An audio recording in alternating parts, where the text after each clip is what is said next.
Hai, perkenalkan nama saya Novita Rianti. Saya adalah mahasiswi dari Universitas Satya Negara Indonesia, Fakultas Ilmu Sosial dan Ilmu Politik dengan jurusan Ilmu Komunikasi.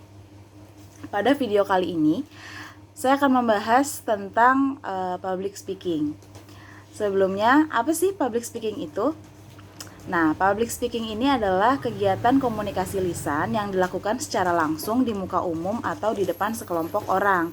Contoh-contoh kegiatan public speaking itu adalah presentasi di depan kelas, atau bisa juga pidato di depan halayak umum, dan sebagainya. Nah, pada public speaking ada beberapa tips yang perlu kita ketahui sebagai pembicara, antara lain sebagai berikut. Yang pertama, kenali tujuan audiens dengan baik.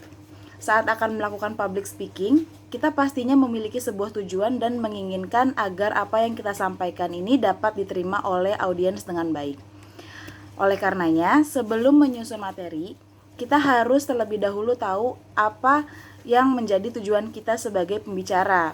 Misalnya, kita ingin menyampaikan materi tentang bahaya sampah plastik ke teman-teman yang belum tahu mengenai isu permasalahan tentang sampah ini. Jadi kita sebagai pembicara juga harus menyesuaikan materi dan gaya bahasa yang kita gunakan itu harus menjadi lebih sederhana agar audiens kita ini bisa mencernanya secara mudah. Yang kedua, susun poin-poin yang ingin disampaikan. Selanjutnya kita bisa mulai menyusun materi yang ingin kita sampaikan kepada audiens. Mungkin ada banyak hal yang ingin kita sampaikan, akan tetapi ada yang namanya durasi waktu. Jadi kita harus menyortir materi yang akan kita sampaikan kepada audiens. Pilih poin-poin penting yang ingin disampaikan sebagai bahan panduan kita dan juga agar pembicaraan kita tidak melebar kemana-mana. Kita bisa membuat outline naskah public speaking seperti menyusun outline untuk esai. Gitu ya, itu untuk yang poin kedua. Lalu untuk poin yang ketiga adalah persiapkan alat bantu jika diperlukan. Jika kita ingin dan situasinya memungkinkan, kita juga bisa nih menyiapkan alat bantu seperti slide presentasi untuk menampilkan gambar atau clue card yang berisi poin-poin yang akan kita bahas. Akan tetapi, kita harus tetap ingat bahwa alat bantu ini sifatnya hanyalah sebagai penunjang.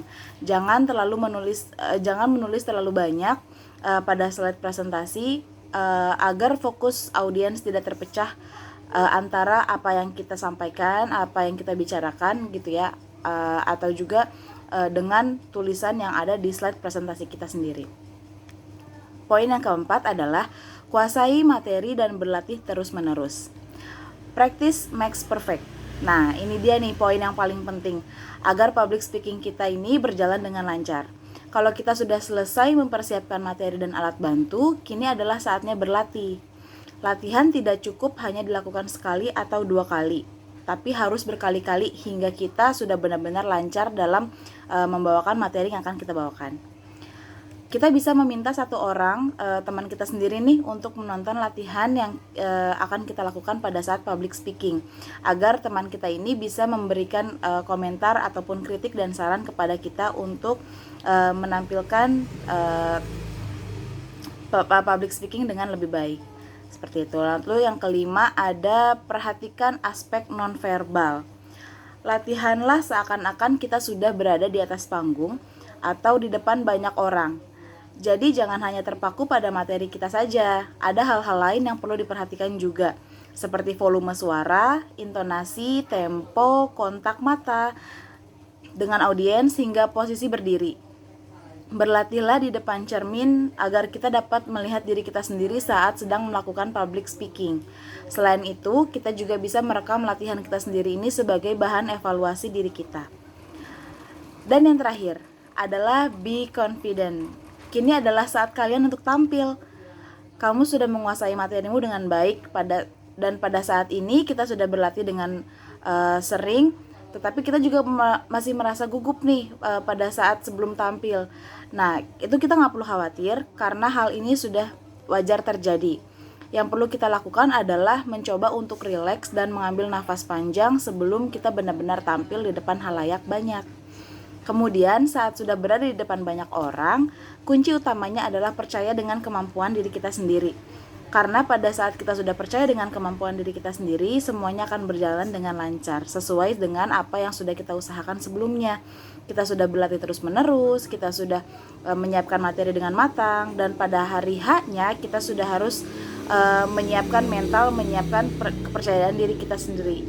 Seperti itu. Jadi biar usaha kita nggak sia-sia, dan pada saat hari H kita dapat menampilkan yang terbaik. Begitu. Nah, itu adalah tips-tips seputar public speaking yang bisa kita coba terapkan. Jadi teman-teman di rumah juga bisa terapkan dengan 6 poin yang tadi udah saya sebutkan. Sama seperti kemampuan lainnya, kita juga pasti bisa untuk jago dalam public speaking jika kita sudah melakukan latihan dan melakukannya berulang kali. Itu hanya masalah waktu saja, karena bisa itu karena terbiasa. Jadi kalau misalnya percobaan pertama kita itu belum begitu lancar, jangan khawatir. Kita juga harus bisa berlatih terus-menerus agar kedepannya akan semakin baik pada kesempatan-kesempatan berikutnya hingga kita menjadi seorang ahli. Tetap semangat ya, semangat belajar terus untuk menjadi public speaking yang bagus. Selamat siang.